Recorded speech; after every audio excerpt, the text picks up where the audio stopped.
Hey, space, the final frontier. These are the voyages of Starfleet Academy.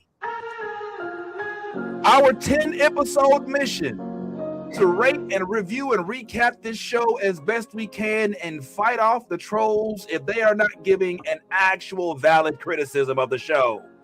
Yes, what's going on, everybody? Reporting live. We're back again. It's me and my friends, and we're talking Star Trek. Starfleet Academy, to be exact. Obviously, I am joined by the one and only, the lovely Ila Dax. What's going on, Ila in the house? We also got Bad Tie in the bed. What's going on, Bad Tie?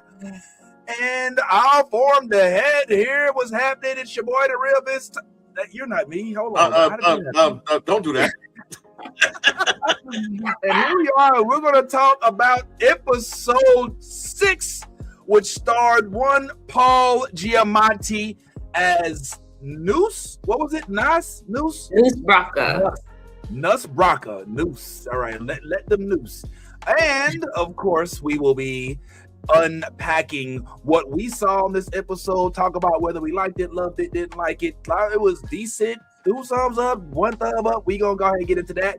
We're also going to be talking about our interview with the one and only Tawny Newsome. Hallelujah. And we will be giving y'all some clips. Here is just a sneak peek at her and her dog, which also did star heavily in the episode with Tawny. And then we're going to top all this off with a nice little bit of icing on the cake where we can chat on Ila Dax's very own date with the Klingon. Yes, that's right, everybody.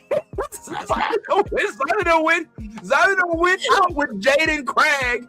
You know what I'm saying? A night on the town, and you can read the look. I didn't make these words up. Listen, look at what she called. Look at what Kareem called Zyla, y'all. Look. I'm crying. Baby, thank you for coming through last night. Okay, baby, look at you. Miss Ila Dax. I want deets. I want them now. I want them live. I want them loud, and I need them. So let's go ahead and get into your night. But before we do that, let's do what we came to do, which is to review Trek. So, guys, let's go ahead, give our thumbs up, thumbs down. What are we thinking about this episode? I'll take this down in just a moment. Tell me how you feel about it, and we'll take it down in 3, 2, 1. Yeah, I got 2 thumbs up on that. Oh, we got a mid. Somebody says mid. Wow, I'm not gonna lie. I'm a little shocked. I would lean a little bit. I would tilt it a little bit past the mid, more to the thumbs up. But there were some things we got to talk about. Okay. Well, let's. I appreciate the honesty. We definitely want to get it in, and I'm sure there's some people that probably agree with you. But let's get a quick synopsis before we delve and unpack it. Let's get a quick idea, Zyla, as to what it is that you liked about this episode and why you gave it the thumbs up. Yeah, well, we're back in the action, which is exciting. We're back in the sort of central plot of the season, and action there was, and just conflict, like heavy conflict. So I loved that, and I loved seeing the crew trying to problem solve together. You know, the cadets, the senior officers, even up to the admiral level. I loved seeing the interactions there. So that really sold the episode for me. Yeah, I like that too. Good stuff. I'll go next since I'm positive as well. What I really loved is what I've been begging for this whole time, of course, which is conflict. I wanted them to bring back the conflict to the fold. And so immediately when I heard that Nuss was pulling up, I was like, all right, that's what's up. But I also liked the fact that they did actually include some of the elements about students being students.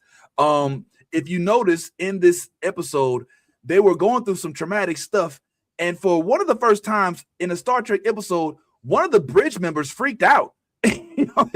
And we'll talk about this a little later, but I don't know if y'all saw that or not, but one of the bridge members was like, oh my God, they killed him. And we, like, on most of the episodes we see, when somebody dies, they were like, he's dead. You know what I'm saying? And they just move about their business.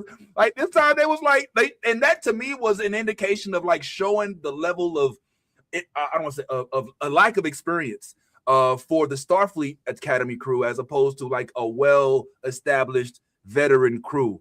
So little things like that, a couple other things that I noticed, but bad time, man. Go ahead. Talk to us about your opinion on this and why you felt the way you did. I mean, I genuinely like the episode. I'm with you guys. I'm 100% for the action, for the conflict. It's just that I think that the reason I kind of went mid with it is because I didn't really like the new baddies. You know what I'm saying? That like the whole click in gave me alien Earth, energy, and you know what I'm saying, the clicks that they do, that click, click, click, click, click, you know what I mean? That thing, it was giving me alien Earth energy, and I was just like that jump that for me. I guess because it's so recent, I was like, you get a mark for lack of creativity there. But then also the I don't know what the new monsters or I'm saying monsters, but new aliens, the Furies. Something also that kind of bothered me was that the smoke like in front of I was like, they probably would have been way more scary without the smoke, because I was like, there was moments when they turned and moved and the smoke kind of like went left, but their head was still right, and it was like I don't know. These are small critiques, obviously, and these are some of the things that I'm just kind of micro analyzing, I guess. But despite that, I think the episode was fairly great. It was fairly great. I'll say fairly great. And just outside of the little critiques that I gave, I just think that the episode overall was a good episode. Like clearly a good episode. Fair. That's fair. I don't think that's unfair. I mean, it wasn't overwhelming like, say, when Picard first met the Borg and you were like glued to the seat, when Riker says Lieutenant Worf fire the deflector shield, and then you have to wait a whole nother season. Now, it wasn't that gripping, but what it did do was it reintroduced a central plot line so that we can actually get back to, because all these episodes, if you haven't noticed, they've been pretty episodic. Like they haven't had any tie to a main plot line, as entertaining as they have been. So I'd love to pick this completely apart, but I feel compelled to at least give one clip from our Tawny Newsome interview. And what better to do than to start us off with the most embarrassing moment of this interview, which is for when my father decided to show up at the I don't know, the right time, wrong time. I don't know. You tell me how this came across to the rest of the world. Let's chat. We'll have an official starting point, but I'm all good.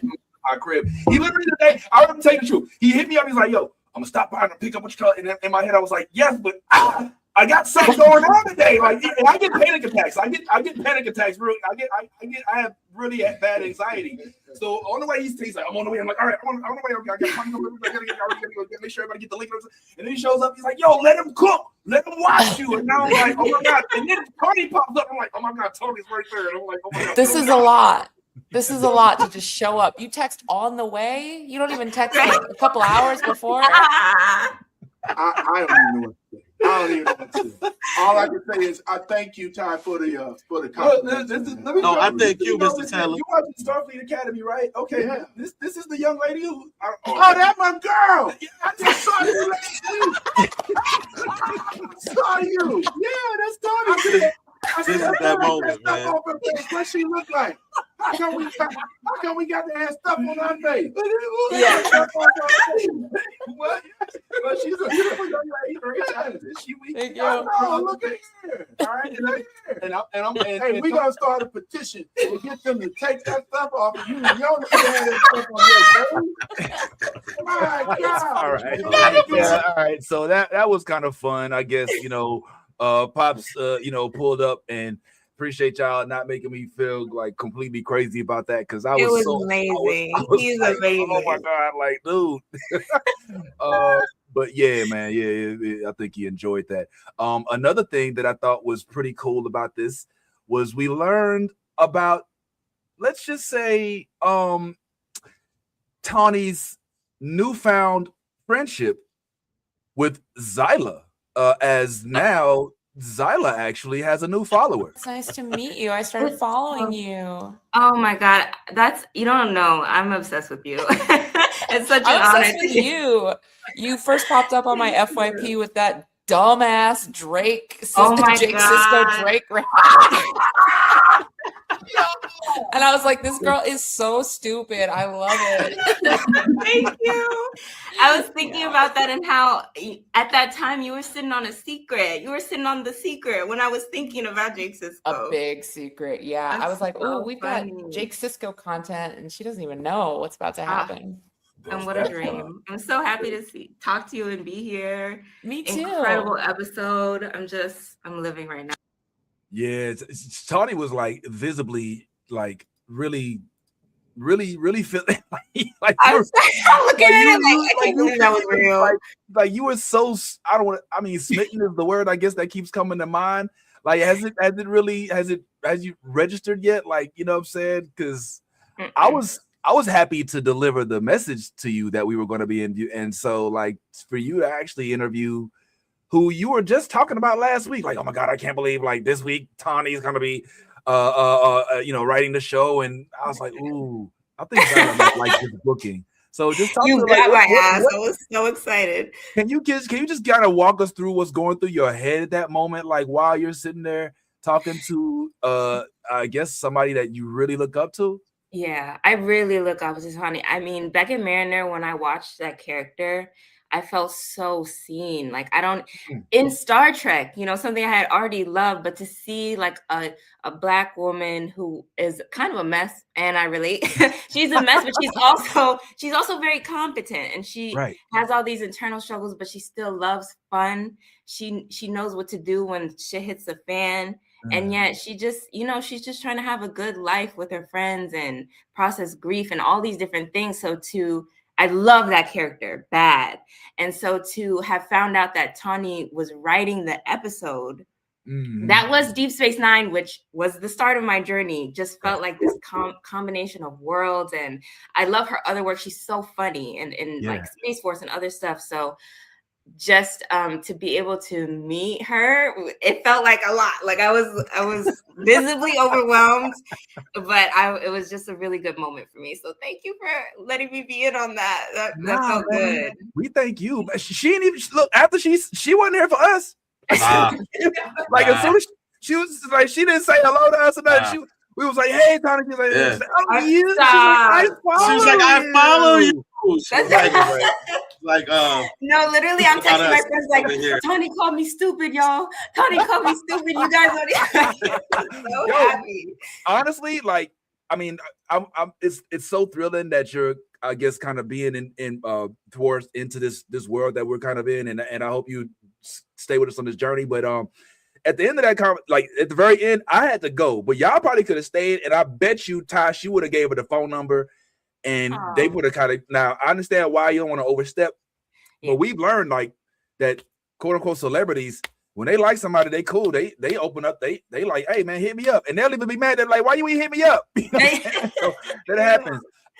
Ty, though, I'm wondering about you as well, man. I mean, you had a chance to have some questions asked of Miss Tawny Newsome. As a matter of fact, here's one of the things that you had an opportunity to ask Miss Tawny about.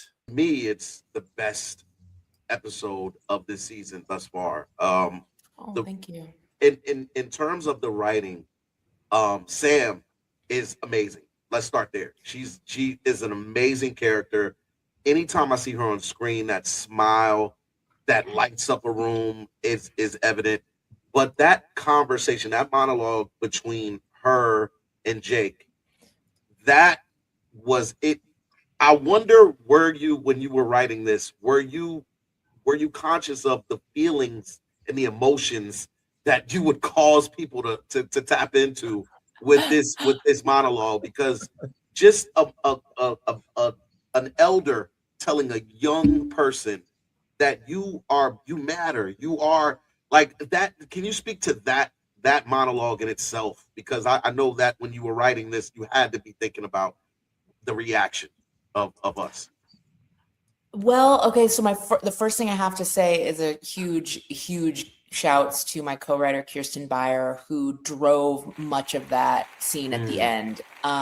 She is in herself kind of the godmother of Trek. She was a novelist, a Trek novelist, and she has written so many episodes of Star Trek across every season in the modern era. And she really had a vision. I mean, we both knew that Jake wasn't just going to be this hologram in the museum and then disappear. We knew we needed to give him a big, meaty scene at the end.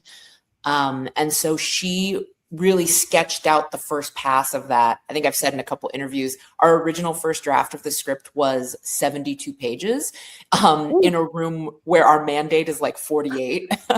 So it was beefy. And what I was able to contribute to that is Sirach Lofton and I are very good friends, and I knew his vocal cadence, and I knew how, not that, you know, Kirsten is a mom, and so she has a very beautiful warmth, especially when writing older characters speaking to younger characters. She just has that natural, like, warm motherly quality. And then I think I brought some color to it, frankly, because I know how it sounds when our Black elders speak to us. I know how it's felt as a young girl talking to my uncles and my father's friends and folks like that. So it wouldn't be that scene without either of us. Like, I couldn't have injected so much of the beauty in it. And yeah, we needed each other for that, for sure. Yeah, that's a good question. So I'm curious about your interaction with Tawny specifically, Ty, because I know, just as you said in the interview, you know, you are being acclimated to Lower Decks, I think, even as we speak, and to more of Tawny's work. So, like, what was that like for you? You know what I'm saying? To be able to come into contact with somebody that sounds like you grew to like pretty quickly. Yeah, I mean, it was first of all, it was an amazing interview. She was very candid, very honest with all of her answers. And just kind of, you know, delving into the mind of a writer in terms of the projects that we as fans enjoy is interesting. And I think she answered the question to the best of her ability. And, you know, I came out of the interview feeling good about the interview, feeling good about, you know, her as an individual and as a person. And nothing's changed. I'm still watching Lower Decks. I'm still, you know, on another journey on DS9. So I'm, you know, I'm right now, I'm just packing my bags right now. Just packing them up. You get them all packed. Yeah, man, get them packed, because we gotta go to the Star Trek cruise next year, probably. All right, I'm gonna go ahead and I'm gonna start wrapping up our interview. I just want to make sure, oh my God, don't forget to like and subscribe us, YouTube, Instagram, all of that good stuff.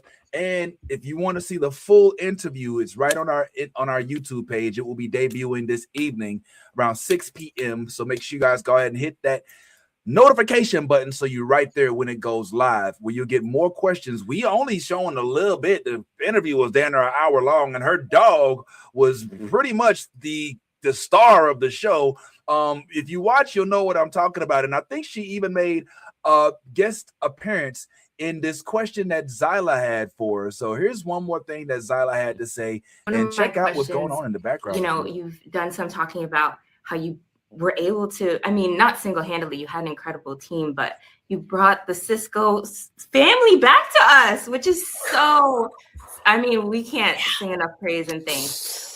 So I was kind of wondering, you know, you said you were pounding the table, like, can you talk a little bit about what the resistance was? Like, why has this just happened now, you know?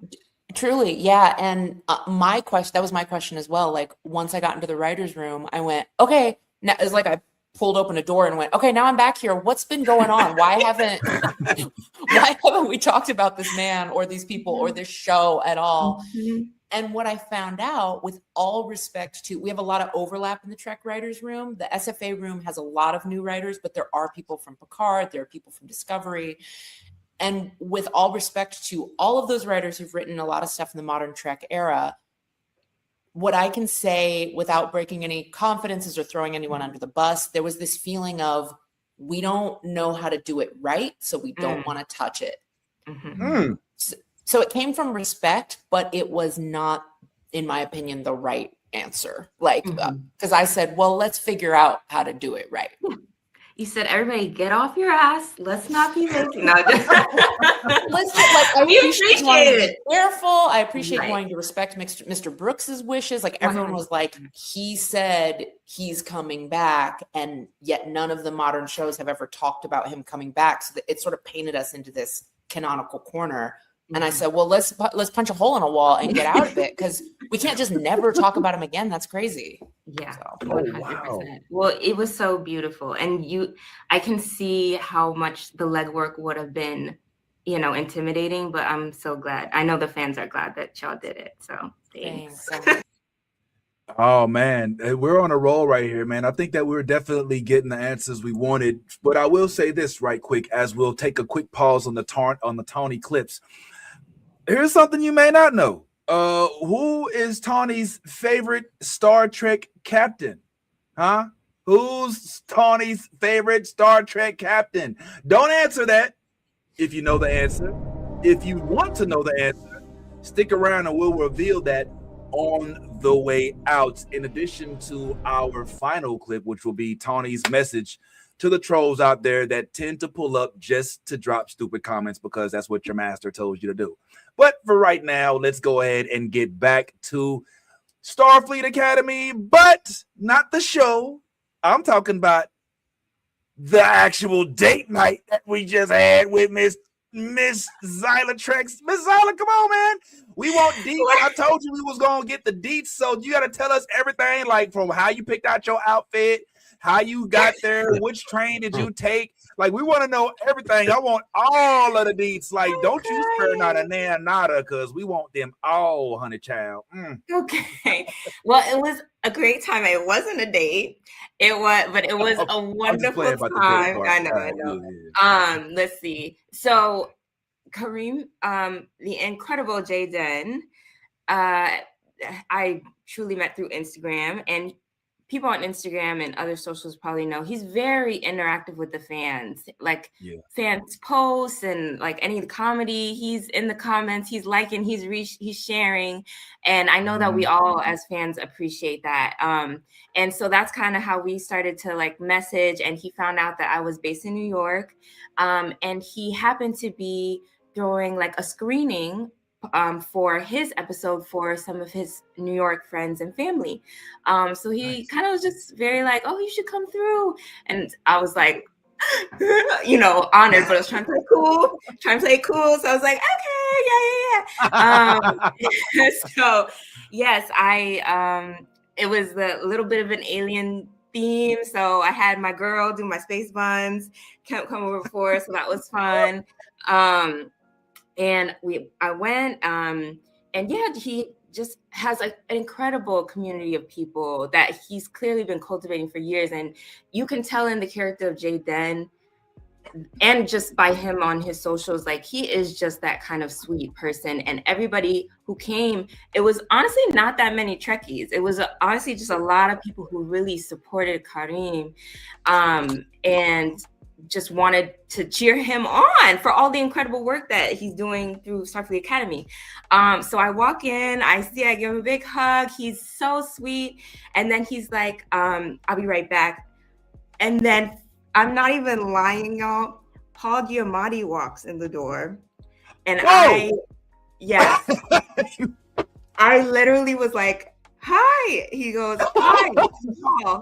I'm like, I know, but I didn't say that. I was like, trying to be very normal, trying to be so normal. And then Kareem comes over. He's like, Paul, you made it. And so I was just like very overwhelmed. I'm truly pretty socially awkward, and I mask it all right. But yeah, it was crazy. And so I got to actually just talk to Paul Giamatti for a little bit. And I was like, you're the perfect villain, you're doing your big one.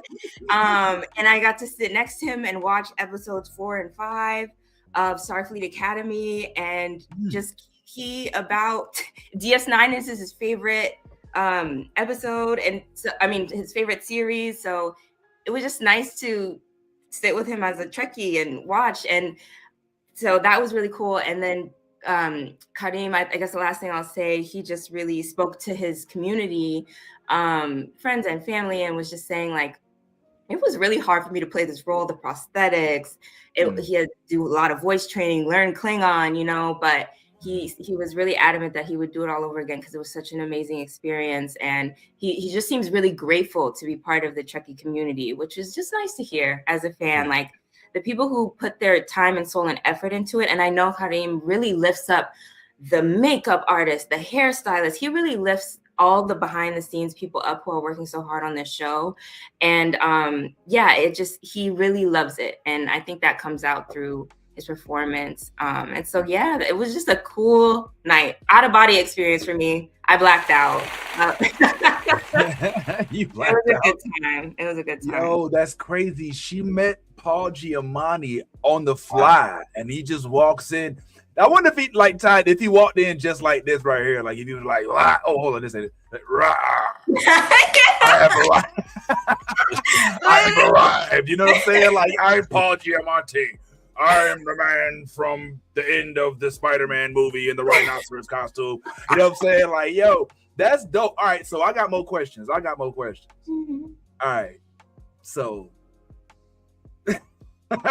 how did you like when you walked in? Where's Kareem? You know, was it like, did you know, like how did that? I came early because I was nervous and I was like, I need to get there before there's like a lot of people so I can be normal, you know? So thankfully there weren't that many people, and he was wearing, as you saw, the fit of all time, big polar bear, like white. And so he was not hard to find. And he was talking to somebody else, but I literally waited there because I was like, I need to just say hi. So I was nervous, but also his people, like, just friends, very sweet people. It was immediately like, hi, here's the drinks, you know, it was not any weirdness. And I think that just speaks to how kind of a person he is and who he chooses to surround himself with. So, but yeah, I was waiting patiently to say hi. Was it a movie theater format? It was a venue that does a bunch of things, parties and stuff like that. So, but they put out folding chairs and projector kind of thing. Did they serve drinks? Yes, I just like wine. It wasn't like a crazy type of event. It was like a sip type of event. Okay. Did all right? I mean, my mind. I'm vicariously living through you in this event. So I'm like, all right. So did he appear to have a clique, like a bestie clique, like that was his main clique? It sounds like this may have been like a self-made motive, his own event where he's able to kind of spend some time with people that enjoy the things like he does and also enjoy him and celebrate with them and not be there to like throw any negativity on the vibe. Yes, exactly. But I'm just wondering, like, you know, because he's enigmatic. I can't really, you know, like I don't know him, but you've gotten closer to him, so there's so many things that I wish hopefully we get a chance to ask him. But yeah, like just him as a person. I mean, just I don't know. You know what? Yes, I hear you. No, I hope he can come on the show.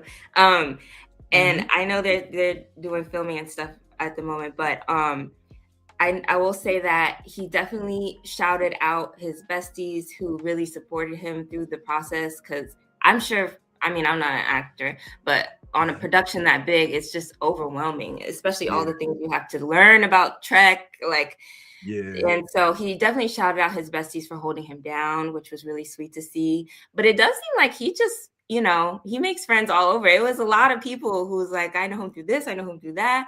Like lots of creative people. New York is a vibe, so I think it was a lot of that. But just it was everyone was really sweet, and it seemed like he's just made friends all over the place.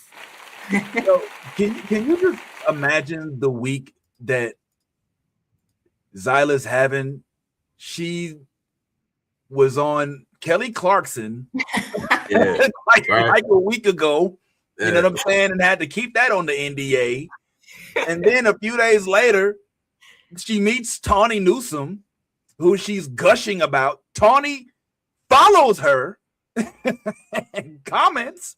Yeah. And then a few days later, she gets handpicked out of the millions of followers I mean, I know they might not all be on Instagram, but of Star Trek, to come and meet personally one of the current stars of the show that she loves so much.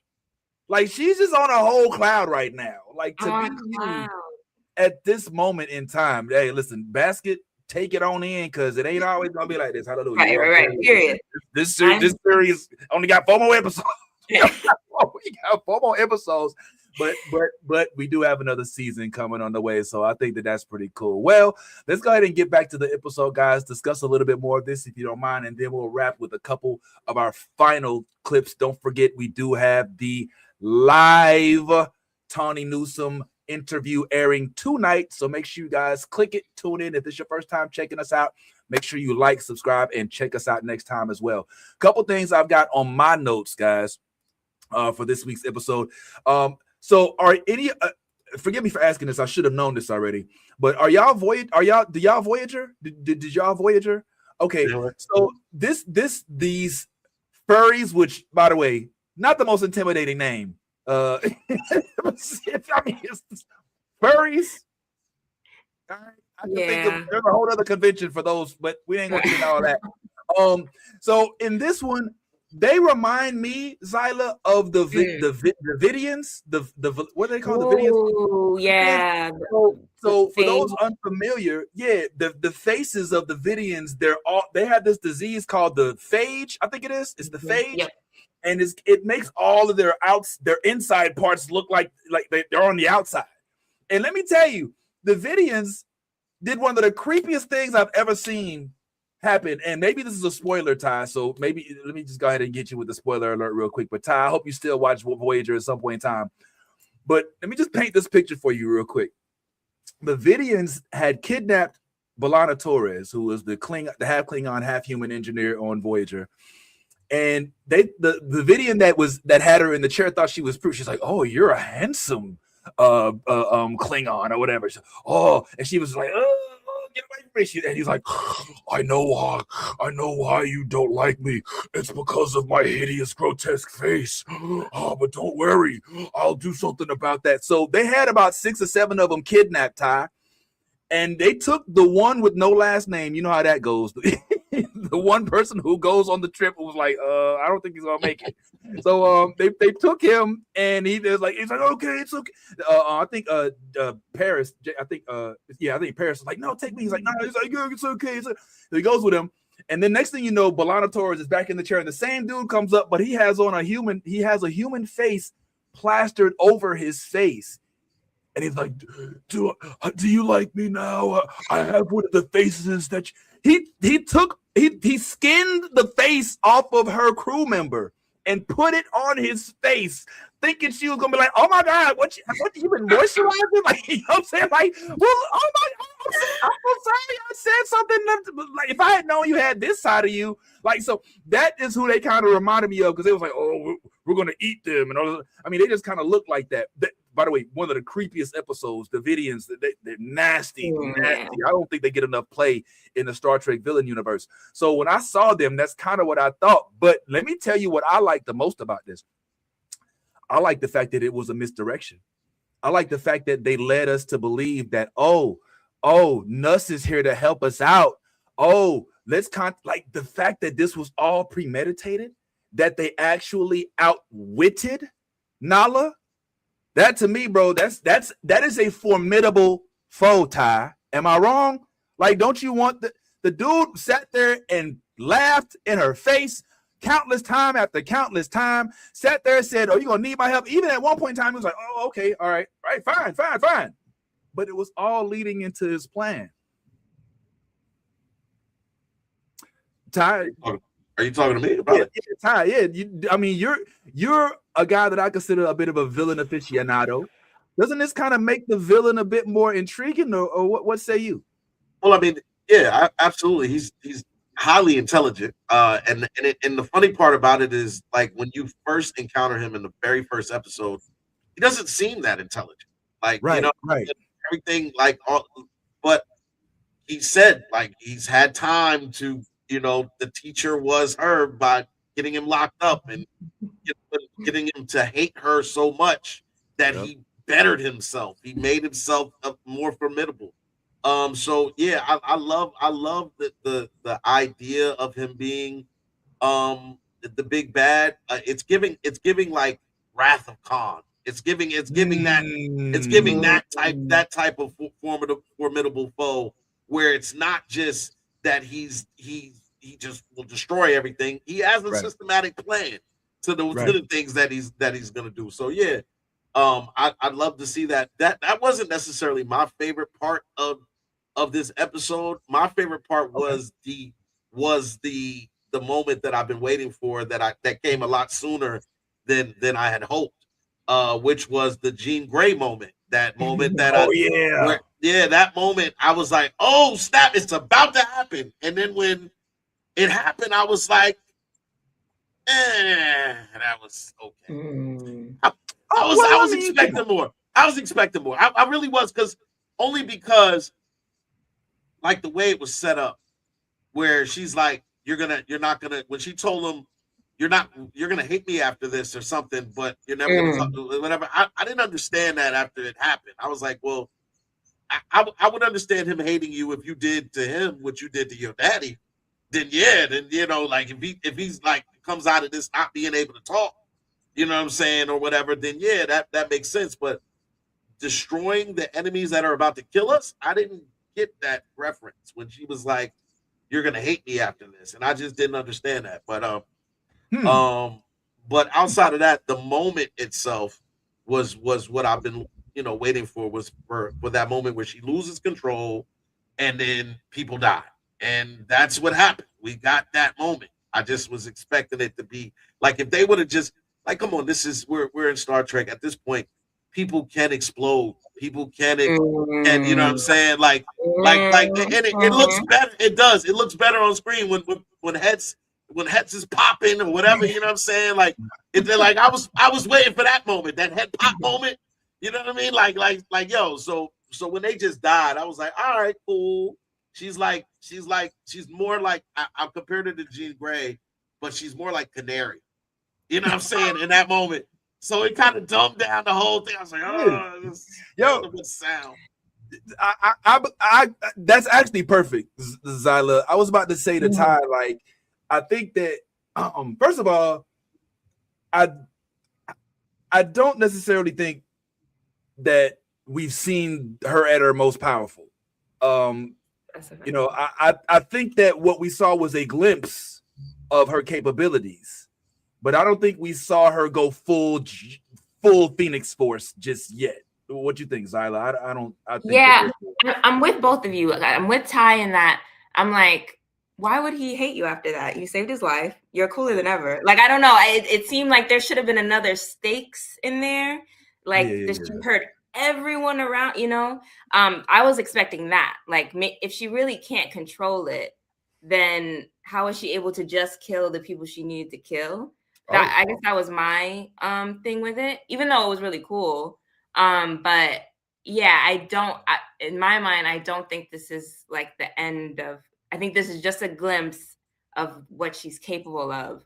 But that being said, I loved the fact that everybody got to show off a little bit. I like that, those types of episodes where the crew has to use all their different abilities to get shit done in a life or death way.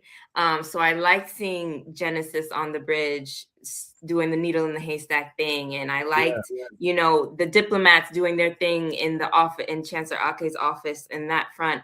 I was so sad when Bobby the woman died. I was actually really sad about that, because I was like, oh, I actually like, it's like I finally like this character in a way where I'm rooting for him and he's not like a bully. And the way that him and Caleb were working together, Sam doing her thing as a hologram, I loved all of that. And then when he died, I was like, oh, and I think it's also a little bit different because they're young. Like, we see deaths in Star Trek all the time, but the fact that it's like, oh, they're like at their prime, they're not even hitting their prime, and the bodies are hitting the floor. I'm like, oh, this is a show. This is a show. So that was kind of my favorite part to see. Well, I mean, not only that he died, but he was killed. You know what I'm saying? Like sometimes they'll die, but he was killed. This one was killed. You know what I'm saying? Like he was stabbed. You know what I'm saying? So like, you know, that's the whole thing. But let me speak to the first of all, I think that I hope you don't hate me after this was because of his overreaction to what happened after their little sesh that morning when he was in his mind and he saw the little teddy bear or whatever it was. And he's like, what are you doing to my head? You have no right. You have no right. It's like, dude, do you know what we just did? Like, what we just did might have been a little more personal than me seeing your little teddy bear or whatever. But yeah, so I think that maybe she probably read that in a manner that that's a move out of my book. I ain't gonna lie. I'm a married man. If my wife, you know what I'm saying, like it's low key like passive aggressive. You know what I'm saying? You know, my wife comes and be like, "Can you cut the music down?" I'm like, "All right, fine. I'll cut it all the way off." Next thing you know, like I'll never play no more music ever. You know what I'm saying? She'll be like, "You want to play the music?" No, because it might be too loud. You know what I'm saying? It's like you'll be like, "All right, well, fine. I ain't gonna mess with your head no more. I'm about to save your life, and I hope it don't make you mad." You know what I'm saying? Like you gotta see what she like. I hope we still cool after this. But let me speak to what it is.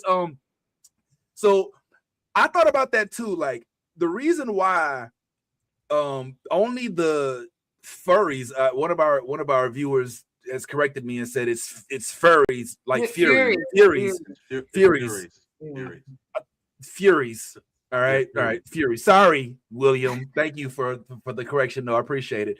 Yeah, that's what I'm thinking too, Mike. Mike, he wants this to be the boys. He wants her to be Homelander. Like, he's trying to make her into the deep. Like, he's trying to turn us into the boys. Yeah. Why not? I ain't mad. Why not? So let's break down what happened in this episode, right? So when the Furies were on the ship, they took everybody hostage, and that's when we had to hit up Nusbraka. But in Nusbraka's in an attempt, I guess, to try to show that he's going to give up some info, he exposed that they were sensitive to sound, right? That was their weakness. So when she did ultimately release her power, it only impacted the Furies because that was their weak spot. But to Ty's point, it wasn't through telepathy as much, rather than through signal and a sound, some sort of wavelength, right? So that to me says she simply used or exerted the energy necessary to defeat this type of foe. What happens when the foe is even more dastardly? What happens when the foe she actually got to go up in their mind? Remember, her brother was sitting there like, "Yo, look, man, I know we betazoids and all, but this chick right here, yo, this chick right here, you know what I'm saying?" And she done took the thing out. So I get the sense that over the course of the next few episodes, since this thing has now been removed, we might start to see some of the impact of her inability to control what goes on around her as a betazoid with the powers that she has. And then I think we may, dare I say, maybe, just maybe, seeing some of those big moments that Ty wants to see where she goes full Phoenix on a motherfucker. Well, Vince, she's in critical condition as the episode is over. Like, she's in critical condition. There was a lot of things also really quick that I wanted to point out.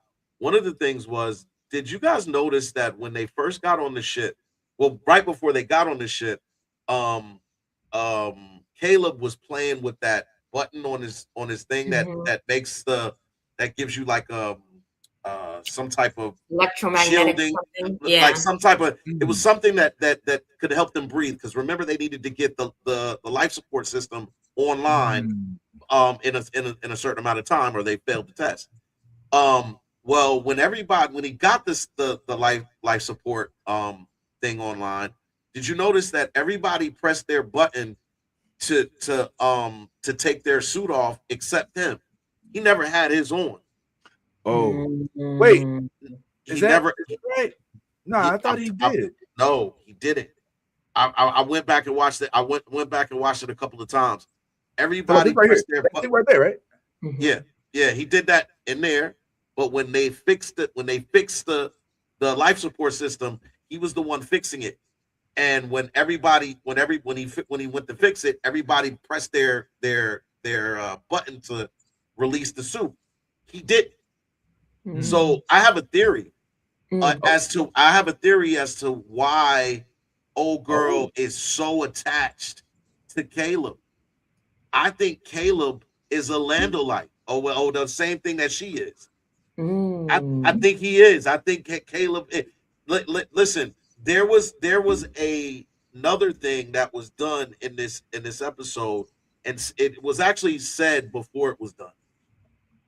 So the Vulcan who died, before he died, Caleb asked him a question about the greater good and the few and everything like that, and he said something to the degree of, the benefit of the greater good or something. You know what he said. But then he said, or the one. He ended it with or one, and he gave his life for Caleb. And I'm wondering if they know something about Caleb that Caleb doesn't know about Caleb. And that's what I'm saying. Like there was a clear message in that movement for him. He had no reason to jump in front of that phaser and take that phaser for Caleb. Because think about this. In terms of position and where we stand, we're both students at the same school. That's where we stand. We're not brothers, we're not cousins, we're not of the same race. There's no reason outside of love or something else. And this is a Vulcan who doesn't do love, but does logic.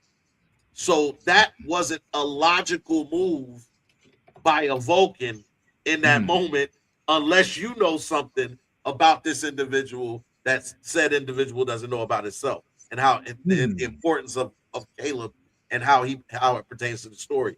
So those are two things that I'm starting to like really pick up on, because when what's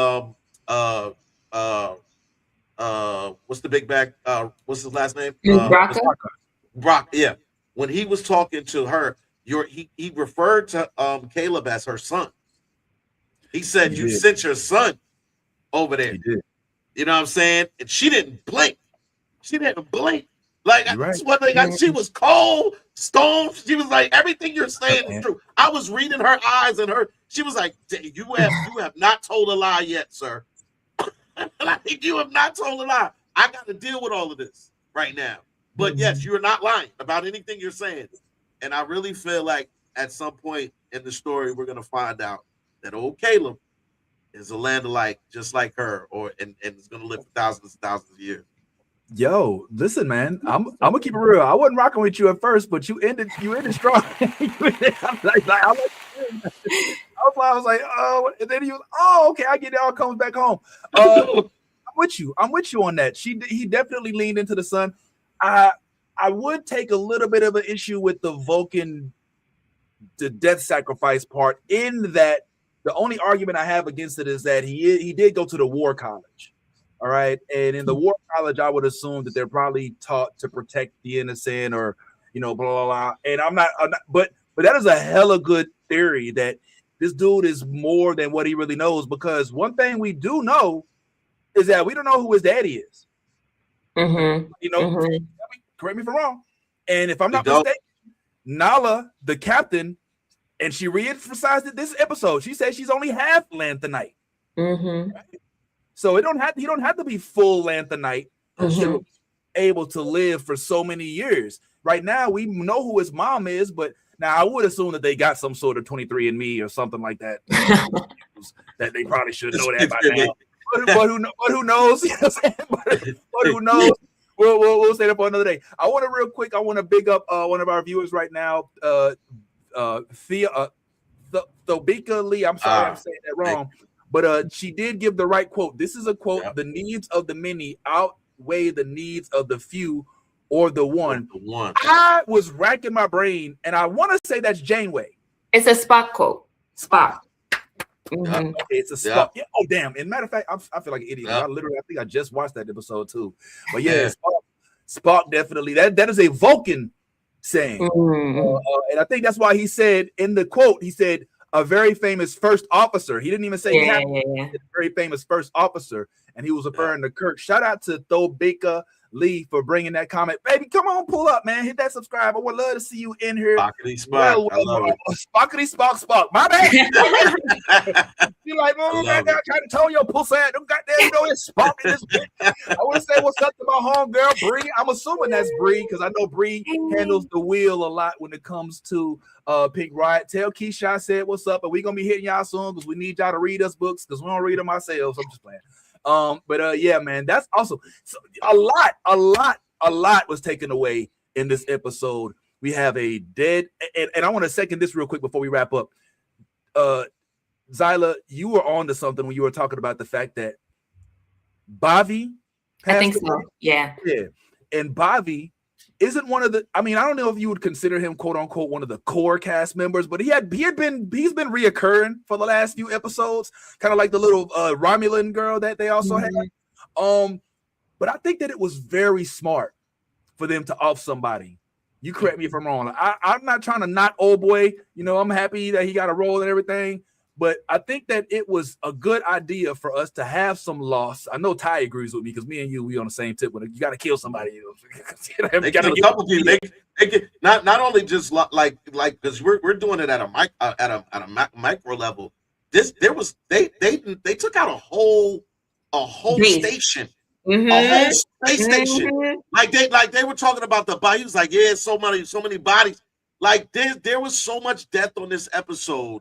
Like, yeah, that we did not see because they didn't show the actual attack.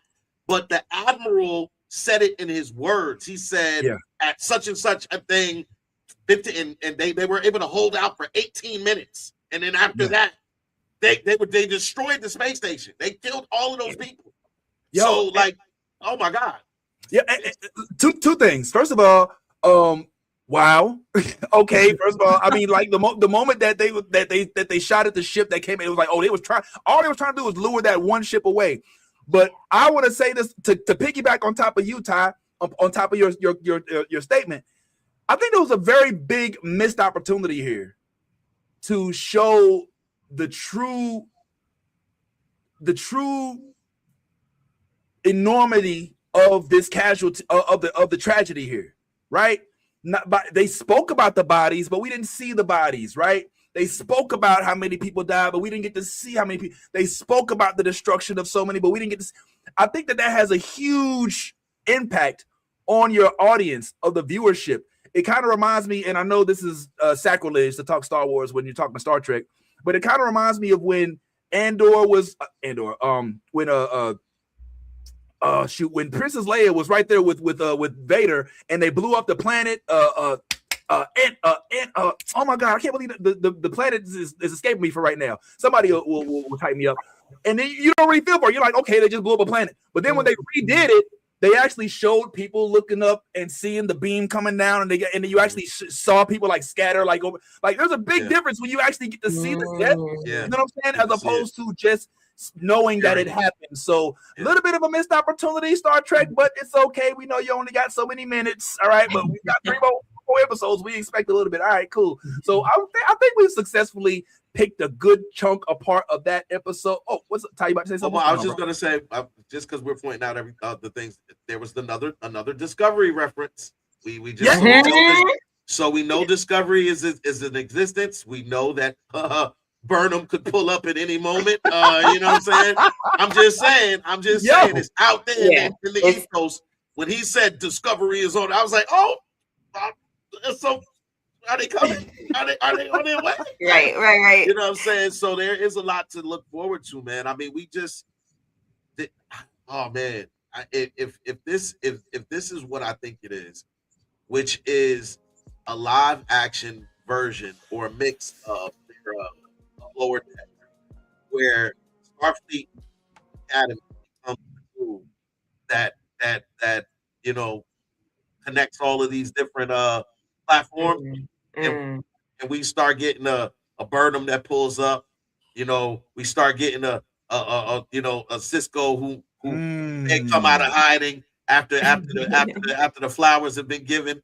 I mean, because because and I'm not saying hiding, and but that doesn't sound bad. But I'm saying like it may be enough to make Cisco say, you know what, they still fuck with me. They still fuck with me hard. You know what I'm saying? And I might just pull up on them just to be like, bitches. You know what I'm saying? Like, I mean, we can wish, man. We can wish, we can hope. We can wish. Yeah, but I wouldn't hold your breath. But you do bring up a really good point by mentioning Discovery, because our most recent guests, one Ila Dax, was seen on the set with a Michael Burnham. Period. And I wonder what Michael Burnham was doing on set. Interesting. I'm speculating. I mean, speculate a little. The Admiral said that Brock is the number one. He has just went on the number one of America's top most wanted. He is at the number one. He said they are not going to. They can't sleep. I remember his way. He said, "We're not sleeping until we." I said, "Oh shit!" He said, "We're not sleeping till we find this motherfucker." So that means all hands on deck. That means Discovery, you are on call. If we make that call, you better be here. Absolutely. Okay. Yeah, and don't forget, oh man, I get so mad at Michael Burnham for destroying the Red Angel. I still don't. I mean, I get why they did it with the writing and all that, but I still don't understand why. But anyway, Michael Burnham definitely did pull up to the set and gives me another excuse to play another Tawny clip for those that are just joining us.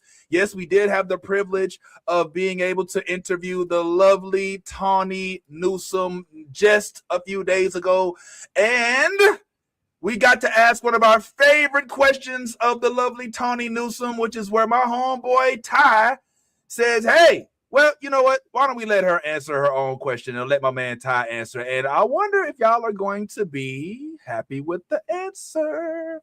Let's talk about it. This is the fun part of the show. We have this ongoing argument here on the show of who we think the best captain is in all of the iterations. And so we're going to ask you to lend your voice to these top 5 captains, whoever they are, in order, starting at number 5. Go. Wait, time out. All right, we have a couple of viewers at the moment. I want to give a couple of our viewers just an opportunity to guess real quick. What do y'all think Tawny's favorite captain was? Who do y'all believe it may have been? Let's go down the list. All right, you got Archer of Enterprise. You've got Captain Kirk of the original, well, I guess you could say of the original Star Trek series. Yes. You've got your boy Pike of Strange New Worlds. Okay, you've got Captain Janeway of Star Trek Voyager, of course. You've got Michael Burnham, of course, of Discovery.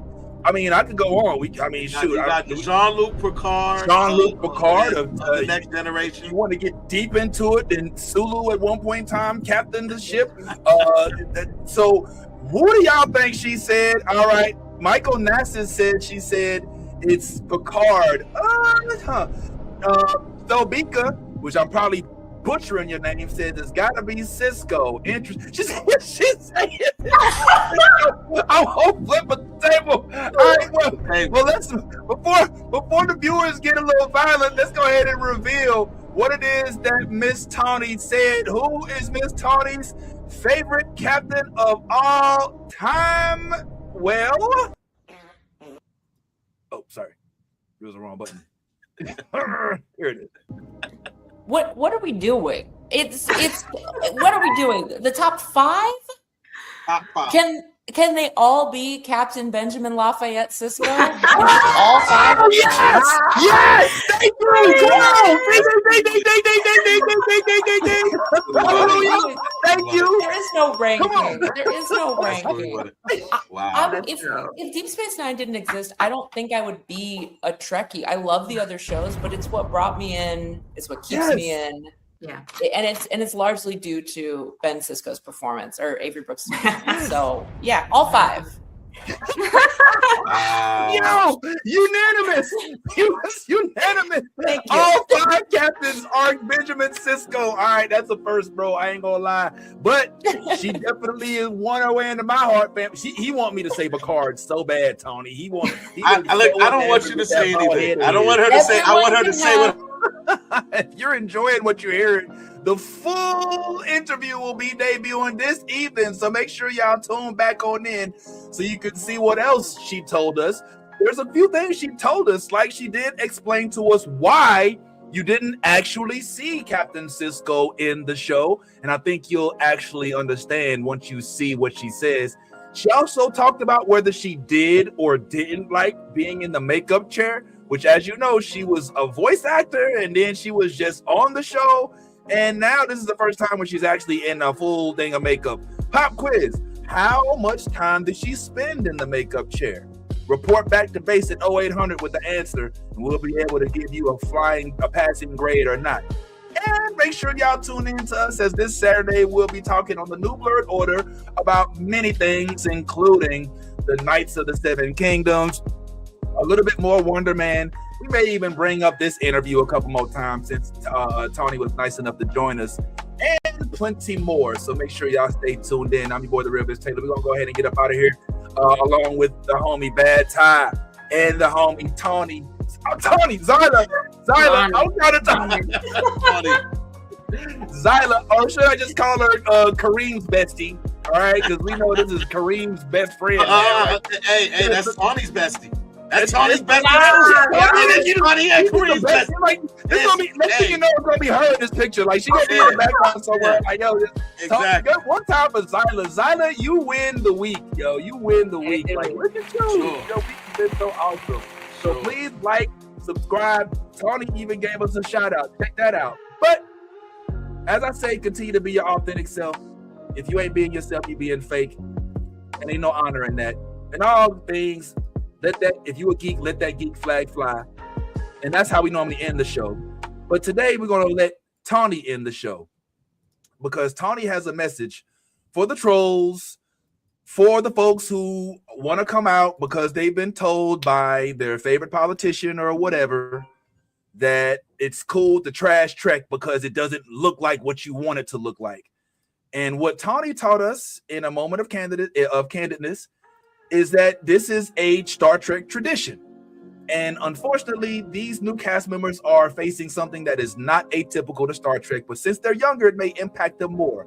But Tawny, talk to us about how you think that they should actually react and respond to these fools out there. Please speak. Trek is hereditary, Tawny. Do you? Oh, is no different. However, every iteration of Star Trek, even Star Trek The Next Generation, believe it or not, has faced hella adversity. Starting from the very beginning, what's that black woman doing on the bridge? There's always been some sort of pushback. And this Starfleet Academy is no different. However, in this modern day and age, they're being incited and encouraged to speak down or look down on inclusive casts and inclusive plot lines. Can you speak to the Trek new cast members that we love so much, like Carice and Sandro and everybody, as to how to deal with the adversity that comes along with the Star Trek franchise, knowing that they'll try to hate it before they love it? Yeah, I would say, I mean, the unfortunate thing is that our new cast is entering into a long tradition of this same thing happening with every Trek show. Every Trek show goes through this, like you said. What's doubly unfortunate, I feel, is this is the first time we have such a majority young cast. And I think that it's one thing to talk shit about Lower Decks because, you know, when Lower Decks came out, we got a bunch of hate, but we were all grown adults with full long careers. God. Right. Just destroying things in the background. With interrupting the serious thing I'm trying to say. We had full long careers and we could take it. Whereas with these young people, I'm like, this is some of their first time being seen by this many people. This is some of their first time having their work scrutinized, having their bodies and their image scrutinized. And I would just hope that some of these adults, these full adult men would maybe remember what it felt like to be 23 or 24, or imagine maybe what their daughters or children deal with in their young 20s, their early 20s. And just wonder if you really need to be making those comments. So I know you told me to speak to the cast, but I immediately switched and spoke No. the people directing comments at them, because I'm just like, you're going to be a whole grown ass 50-year-old adult and talking to young people this way. What? Right. Get it together. What, man? All right, let me figure out. I'm here. I'm trying to figure out how to do it. What did you do? It's awkward, man. All right, it's awkward. All right. What are you doing, man? Hi guys, it's Amanda Christine here, and I love the New Blurred Order. You guys should watch it.